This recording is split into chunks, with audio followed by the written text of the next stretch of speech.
ለአመታት የየቤታችን ድባብ ነበር በሳቅ ሆዳችንን ያቆሰለው ጭንቀታችንን በንግግር ዘይቤውና በፊቱ መገለጫ የገፈፈው ፍልፍሉ ዛሬ ግን መድረክ ላይ ስክሪን ላይ ሲሮጥ የነበረው በረከት በቀለ በድንገተኛ የጤና እክል በስትሮክ ምክንያት በሕክምና አልጋ ላይ ይገኛል። መቆምና መራመዱን አልችልም።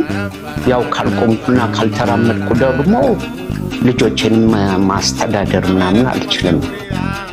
ምን አዲስ ከአና ሚዲያ ሰብስክራይብ በማድረግ ታማኝ የመረጃ ምንጮ ያድርጉን።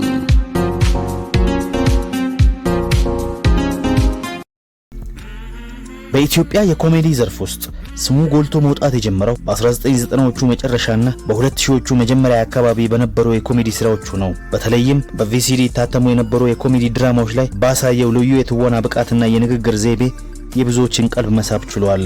ፍልፍሉ የሚታወቅበት አንዱ ትልቁ መለያው የአነጋገር ዘይቤን ለኮሜዲ ስራዎቹ መጠቀሙ ነው። ይህንንም ተፈጥሯዊ በሆነ መንገድ በማቅረብ ተመልካችን የማዝናናት ከፍተኛ ችሎታ ያለው ፍልፍሉ ከንግግር ባለፈም በፊት መገለጫዎቹና በሰውነት እንቅስቃሴው ሰዎችን የማሳቅ ልዩ ተሰጥኦ አለው።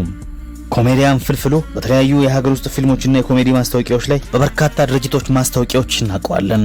ኮሜዲያን ፍልፍሉ ከጥበብ ስራው ባለፈ በበጎ አድራጎት ስራዎችና በማህበራዊ ጉዳዮች ላይም ተሳትፎ ሲያደርግ ይስተዋላል። በኢትዮጵያ ውስጥ የኮሜዲ ሙያ እንደ አንድ ትልቅ የጥበብ ዘርፍ እንዲታይና ኮሜዲያኖች ተገቢውን ክብር እንዲያገኙም የበኩላቸውን አስተዋጽኦ ካበረከቱ ግንባር ቀደም ባለሙያዎች መካከል አንዱ ነው። ከመደበኛ ስሙ ባለፈ ፍልፍሉ የሚለው ስም በኢትዮጵያ ውስጥ ከሳቅ ጋር ተያይዞ የሚነሳ የቤት ውስጥ ስም ሆኗል። አሁን ኮሜዲያን ፍልፍሉ አሳስቆ ወደሚወስደው ድንገተኛው የስትሮክ በሽታ ስር ወድቋል። ሄሎ፣ ምን አባባ ያርግ? እኔ ነኝ አባባ። ሽንት ቤቱ ምንድነው? እንግዳ ቢመጣል እና እንገኔ ብጠቀምስ?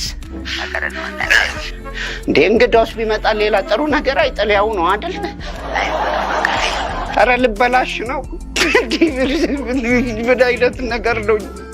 ተወዳጁ ኮሜዲያን ፍልፍሉ በድንገተኛ የጤና እክል ምክንያት በሕክምና ላይ ይገኛል። ፍልፍሉ ከጭንቅላቱ ጀርባ ባጋጠመው የደም ዝውውር መዛባትና የደም መርጋት ወይም ስትሮክ ምክንያት ነው ሕክምናውን እየተከታተለ ያለው።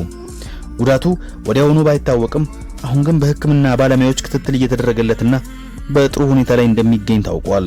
ለአመታት በመድረክና በስክሪን ብቅ እያለ የሁላችንም የቤት ውስጥ ጭንቀት በሳቅ ሲገፍ የቆየው የኢትዮጵያውያን የደስታ ምልክት የሆነው ተወዳጁ በረከት በቀለ ወይም ፍልፍሉ በአሁኑ ወቅት በደረሰበት ድንገተኛ እክል ወይም በስትሮክ ምክንያት በከፍተኛ የሕክምና ክትትል ላይ ይገኛል።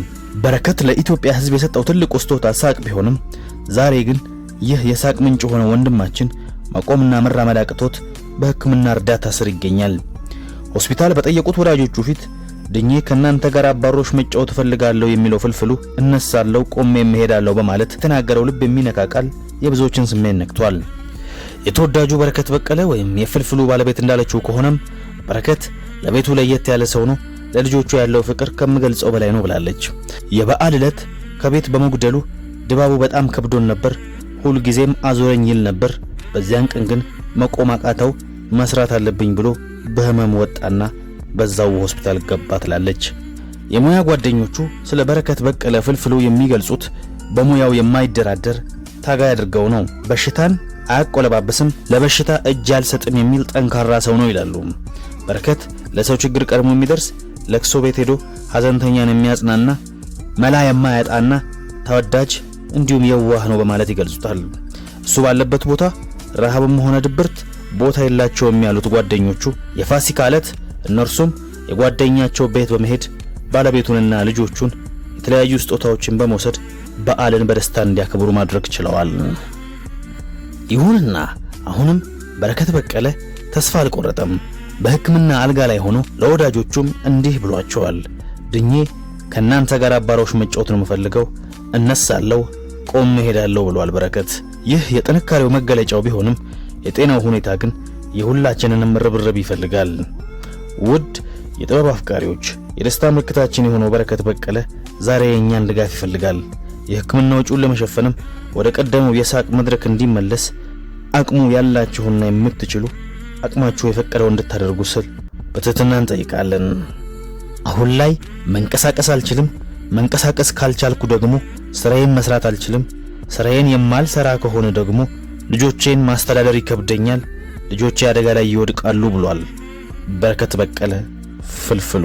ውድ የቻናላችን ቤተሰቦች ስለ በረከት በቀለ ወይም ፍልፍሉ የሚሰማችሁን ነገር በኮሜንት መስጫው ሳጥን ላይ ጻፉልን። ይህንን ቻናል ሰብስክራይብ ያላደረጋችሁ ሰብስክራይብ በማድረግ የደወል ምልክቷን ይጫኑ። እንደዚህ አይነት አዝናኝ አስገራሚና መረጃ ሰጪ ፕሮግራሞች እንዲደርሱ ሰብስክራይብ ማድረግ አይርሱ።